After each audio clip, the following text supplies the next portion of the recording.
अभी हम ये कृष्णमूर्ति का टीचिंग्स उस पर कुछ चिंतन करेंगे। जो ये हमने स्मॉल नोटबुक पुस्तिका शेयर की है उसके पेज 11 पर ध्यान क्या है, पहले ध्यान को समझें। मन और विचार कैसे काम करता है उसका गहन अवलोकन करने की सतत सजगता ही ध्यान है। ये ध्यान की एक बहुत ज़्यादा वाइब्रेंट, एक गतिमान, एक जो है उसकी परिभाषा दे रहे हैं कि ध्यान का मतलब ये नहीं है कि बस आप एकाग्र हो जाओ। You have to see entire movement outside and inside. Inside हमारे क्या मूवमेंट हो रहा है, हमारे थॉट्स चल रहे हैं, हमारी फीलिंग्स चल रही हैं, इमोशंस चल रहे हैं, और बाहर जो हमारा डेटा आ रहा है बाहर से, कोई माला फेरना या किसी वस्तु या प्रक्रिया पर एकाग्र हो जाने का अभ्यास नहीं है। Kindly understand, he has said कि उससे केवल आपके अंदर निद्रा आती है, तंद्रा आती है। यदि आप किसी माला को फेरते हैं, जप करते हैं, किसी स्टैचू पे एकाग्र करते हैं, किसी श्वास पे ध्यान करते हैं, किसी भी चीज पे ध्यान ऐसे करते हैं, तो दैट इज नॉट ध्यान, दैट इज कंसंट्रेशन। कंसंट्रेशन में आप एकाग्र होते हैं। एकाग्रता में आपका मन जब भी वंडर ऑफ होता है, बार बार आप उसको उस पे लाते हैं, तो उसमें आपकी एनर्जी डिसिपेट होती है। कृष्णमूर्ति का कहना है मन जहाँ जहाँ जा रहा है उसको देखें। Just watch the movement of mind, that is the real meditation. See, watch how your mind is working, what manipulation it is doing, what are your feelings, उसको देखें। चेतन मन व अचेतन मन की संपूर्ण गति को गहनता से जानना ही ध्यान है। मन की चाल को जानना, मन क्या चाले चल रहा है, मन में क्या आ गया, आपका थॉट्स भी आ गए, फीलिंग्स भी आ गई, इमोशंस भी आ गए, सब कैसे चल रहा है मेरे अंदर, उसके विषय में जानना। कॉन्स्टेंटली सजग रूप से ये अंदर चल रहा है, अंदर चल रहा है, उसको देखना। बाकी सभी क्रियाएं केवल आत्म सम्मोहन की प्रक्रिया हैं। All else is self deception. आपको मूर्ता पे ले जाती हैं, ये समझिएगा। आप गुरु पे गए, गुरु ने कहा ये ध्यान कर लो, ये जप कर लो, वो क्या कहते हैं, it is all self deception. They are hypnotizing you. You go nowhere. Only your mind will become dull and you feel now mind has stopped. So you have to understand the movement of your mind. अपनी विचार प्रक्रिया के प्रति जागरूकता, अपनी पूरी चेतना के साथ सावधानी पूर्वक प्रत्येक पल गहराई में जाना। अपने अहम की गतिविधियों का अहम क्या होता है, वही मेरा bundle of memories, sense of separate entity का अवलोकन करते रहना ही ध्यान है। Every day, moment to moment, I have to be aware of जो मेरे अंदर चल रहा है, मूव हो रहा है। ध्यान दैनिक जीवन से पृथक कुछ भी नहीं। हम कहते हैं ध्यान से करिए, तो ध्यान से रहना है बस, दैट इज ध्यान। संबंधों की सारी गतिशीलता का जागरूक अवलोकन ही ध्यान का आरंभ है। ये कृष्णमूर्ति कहते हैं कि जीवन क्या है? जीवन है आपके संबंधों का। संबंधों से जीवन की गति मिलती है। आपके परिवार के सदस्य हैं, समाज के सदस्य हैं, उन संबंधों में जो गति होती है, उस गति को देखना, वो भी ध्यान है। ध्यान है मन को अतीत व भविष्य से रहित कर देना। पास्ट में जो घट गया, that should be totally deleted, and there should be nothing to think of future. Then in this very moment you are totally aware and you are watching every movement inside and outside. That is, उसको गहन जागरूकता कहते हैं, उसको choiceless awareness कहते हैं। क्योंकि स्थिर व शांत मन में ही आनंद होता है। जब आप मन की गति को देखने लगते हैं तो उसमें स्थिरता आ जाएगी और उसमें शांत होने लगेगा। ऐसे मन को आप रोकते हैं तो वो दमन है। एकाग्रता से जो आप मन को करते हैं वो दमन का तरीका है, सप्रेशन है। We have to watchful, we have to observe. ये ध्यान की परिभाषा दी है, इसके विषय में आगे भी बात करेंगे। अब एक समय की बात है। ये समय जो है, समय का जो मामला है, ये बात बहुत ही अभूतपूर्व, ये बात जी कृष्णमूर्ति ने पहली बार बताई और इतने अनूठे तरीके से बताई कि आजकल स्पिरिचुअल वर्ल्ड में जो एडवांस स्पिरिचुअलिटी है उसमें केवल इसी बात की चर्चा हो रही है। सारा जो मेडिटेशन और सारा जो थॉटलेस स्टेट है वो इसी एक बात को समझने से आ जाता है। What is that? क्या आप जानते हैं समय दो प्रकार का होता है। There is two types of time, क्रमिक एंड मनोवैज्ञानिक। One is chronological time and another is psychological time. क्रोनोलॉजिकल टाइम क्या है? सुबह 7 बजे थे, सुबह थी, अभी दोपहर है, अभी 12 बज रहे हैं और शाम होगी, रात होगी, कल जो बीत गया, ये जो है क्लॉक टाइम। क्रमिक टाइम का मतलब है क्लॉक टाइम का, क्लॉक टाइम, क्रमिक टाइम जो कि फिक्स होता है, एक रोटेशन से चल रहा है। सूर्य पृथ्वी के चारों ओर घूम रहा है, सुबह हुई, दोपहर हुई, शाम होगी। We can fix everything by that clock time. और दूसरा जो है, तो एक समय जो बीते हुए कल के रूप में घड़ी के अनुसार होता है, यानी क्रमिक समय, और दूसरा स्मृति के अनुसार।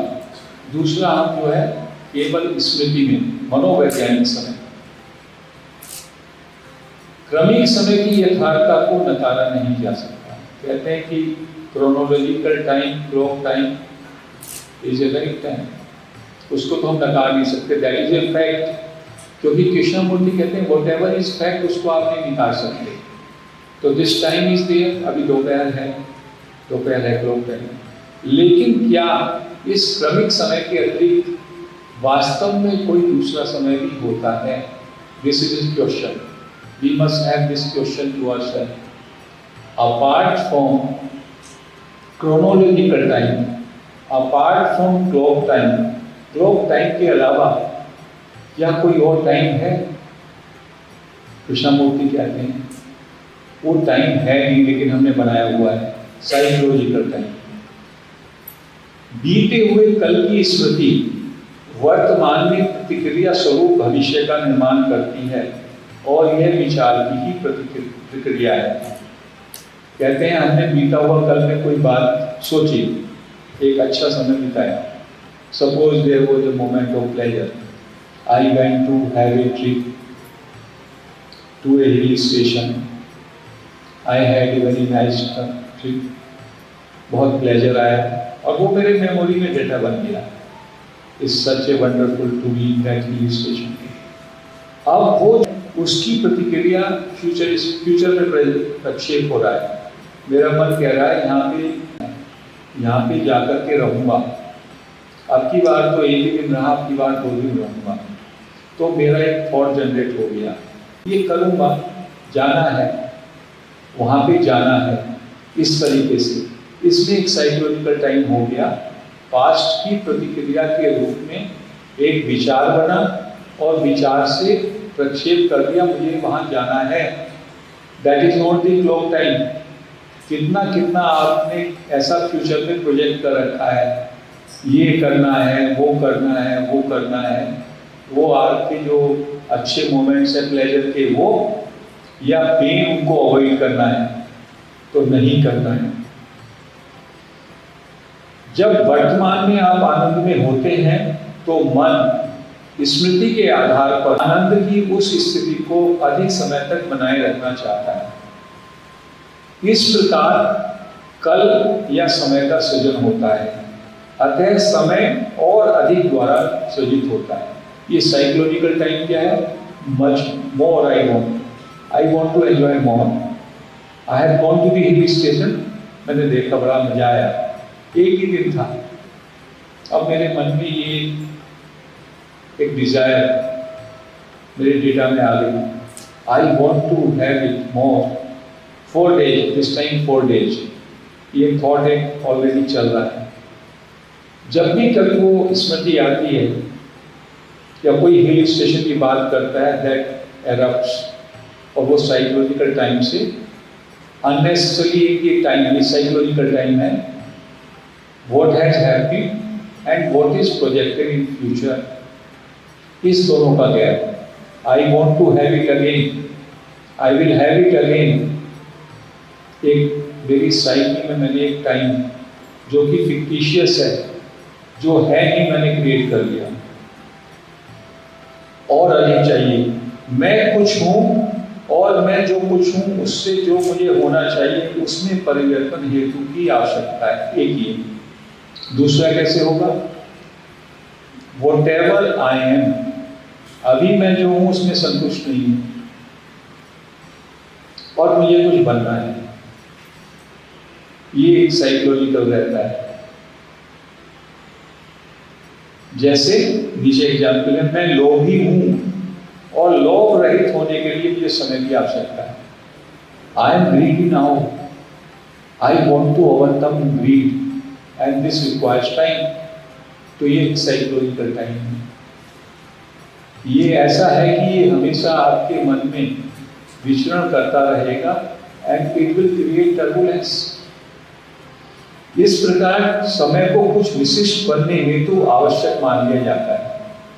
We need that, we want some time to overcome that or to attain that.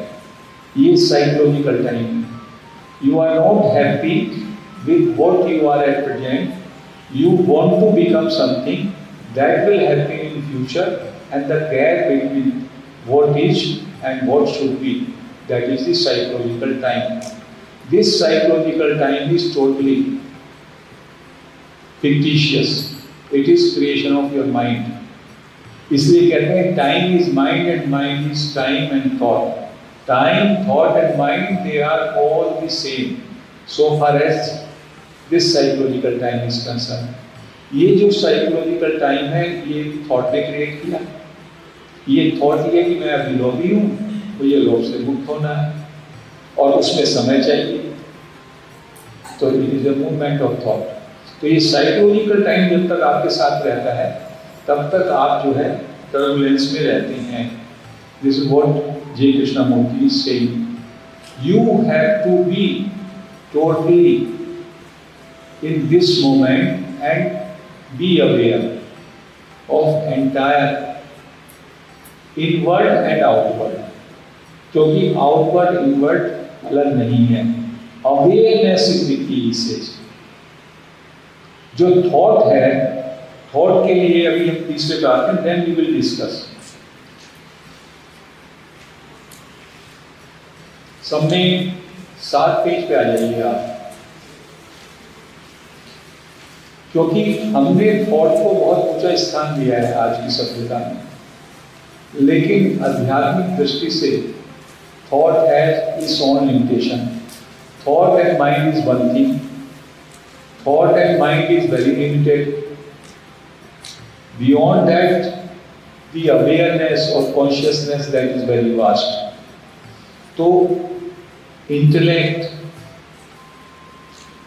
based on thought cannot create that intelligence which is based on awareness. तो इस बात को वो कैसे कहते हैं कृष्णमूर्ति, वो समझे। विचार का स्वरूप, विचार स्मृति से जन्म लेता है। विचार जो है मेमोरी से विचार का बर्थ होता है। अनुभव, ज्ञान और भूतकाल की जानकारी का संग्रह। जब कोई अनुभव होता है वह स्मृति बनकर भविष्य में प्रतिक्रिया करता है यह प्रक्रिया ही विचार है, इसलिए विचार पुराना सीमित होता है। मैंने एक अनुभव किया पहली बार। Suppose somebody has come here first time, उसने पहली बार इस सत्संग का अनुभव किया। अब उसके मन में एक विचार जन्म हुआ, अनुभव हो गया। ये अनुभव इज नॉलेज, वो कहता है यही ज्ञान है, ये ज्ञान हो गया, इसका आपको अनुभव हो गया। अब आपके माइंड में ये प्रोजेक्ट किया, these people have come so many times, I am also going to attend the next, I will attend the next this thing। अभी आप पूरी तरीके से इसको नहीं सुन रहे, माइंड अभी भी आपका कह रहा है कि अगली बार तो आना ही होगी। तो इमीडिएटली माइंड जो है विचार को जन्म देता है। ये विचार किस तरह से बनता है? आपका कोई अनुभव हुआ, उसके ज्ञान के आधार पर, उस भूतकाल की जानकारी के आधार पर जो मैंने पहले ज्ञान संजोया है, उसके आधार पर मैं प्रक्षेप करता हूँ फ्यूचर में किसी अपनी चाह को, किसी अपनी डिजायर को, और उससे ये विचार पैदा होता है। तो विचार का जो उत्पत्ति है वो हमेशा पास्ट है। विचार कभी भी फ्रेश नहीं होता। No new thought. विचार जो भी बनेगा वो जो है ऑलरेडी पास्ट होगा, क्योंकि वो ज्ञान पे आधारित होगा, अनुभव पे आधारित होगा। इसलिए विचार पुराना में सीमित होता है। भय का अधिकांश हिस्सा विचार से ही पैदा होता है।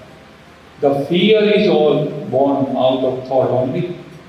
उदाहरण के लिए, मेरा कल क्या होगा यदि मेरा धंधा बंद हो गया या मुझे बीमारी हो गई? This kind of thought may take place in my mind. ऐसा हो गया तो क्या होगा? ये भय हो गया, क्योंकि आपने देखा किसी दूसरे का धंधा बंद हो सकता है।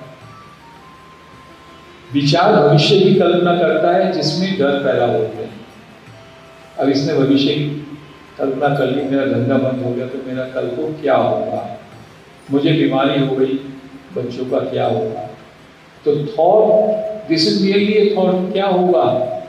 आज आप ये सोच क्यों रहे हो? आप कहीं क्यों नहीं सोचे भाई?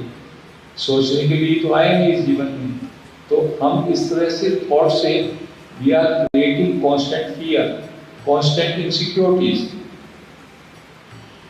यदि विचार की गति को अवलोकन करें तो डर को समझा जा सकता है। इसलिए वो कहता है जब ध्यान में when we are watching the movement of mind, movement of thought, तो हमें समझ में आएगा हो this fear is being created through this thought only, and thought has no leg, thought is only past, past is no reality, so thought is all unreal, so fear is also misplaced।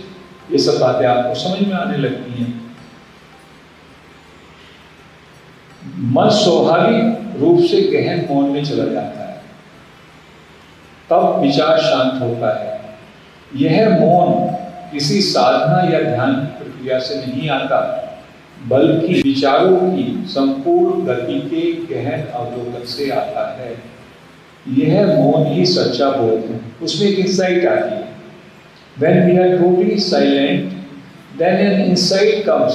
उसको आत्मस्फूर्णा कह सकते हैं, spontaneous intelligence कह सकते हैं, intuitive intelligence कह सकते हैं। दैट वो आती है आपको, जहां देखना बिना विचार के होता है। You perceive without thought, without involvement of mind, there is a perceiving. In that perceiving the problem and solution emerge simultaneously. वो कहते हैं समस्या और समाधान साथ साथ ही हो जाएंगे उसमें। You will not employ your मन और बुद्धि। विचार की उपयोगिता व्यवहारिक जीवन में, उनसे पूछा पर विचार का क्या काम है? कह लगे व्यवहारिक जीवन में विचार का उपयोग है, जैसे गणित में, योजना करने में, ऑफिस या टेक्निकल काम काज में आपको विचार को लेना पड़ेगा। You have to remember your SOPs, you have to remember your do's and don'ts and everything, and then you have to go। जब हम अपने संबंधों में, आत्म खोज में या अंदर की दशा में विचार का उपयोग करते हैं तो वो भ्रम पैदा करता है। लेकिन जो हमारे संबंध हैं, पारस्परिक संबंध हैं, उसमें क्या है, they are based on feelings, emotions. वहां पे विचार का कोई उपयोग नहीं है। हमें पूछना होगा क्या हम विचार को उसकी सीमाओं के बीच रख सकते हैं तथा उसे ऊंचे आयामों में हस्तक्षेप से परे रख सकते हैं। ये बड़ी बात है। We have to place thought and mind in its place only। हम लोगों ने, आज की सभ्यता ने हर एक चीज को, हर एक समस्या को विचार के आधार पर वो समाधान करने की सोचता है। कृष्णमूर्ति कहते हैं जो बाहर का संसार है, संसार की एक्टिविटीज में विचार का, बुद्धि का उपयोग हो सकता है, लेकिन जो मेरा अंतरतम है, इनवर्ल्ड है, जो मेरे रिलेशंस हैं, जो फ्लो ऑफ लाइफ है, उसमें विचार का उतना उपयोग नहीं होगा, क्योंकि विचार हमेशा कॉन्फ्लिक्ट पैदा करता है, विचार हमेशा द्वंद्व पैदा करता है। विचार पास्ट है, पास्ट के अनुभव या ज्ञान के आधार पर आज की समस्या का आप समाधान नहीं कर सकते, जहाँ तक इनवर्ड आपका जो मूवमेंट है, उसके लिए intuitive intelligence which comes through direct perception. Direct perception क्या है, चॉइसलेस अवेयरनेस क्या है, इस सब को हम लोग आगे समझेंगे।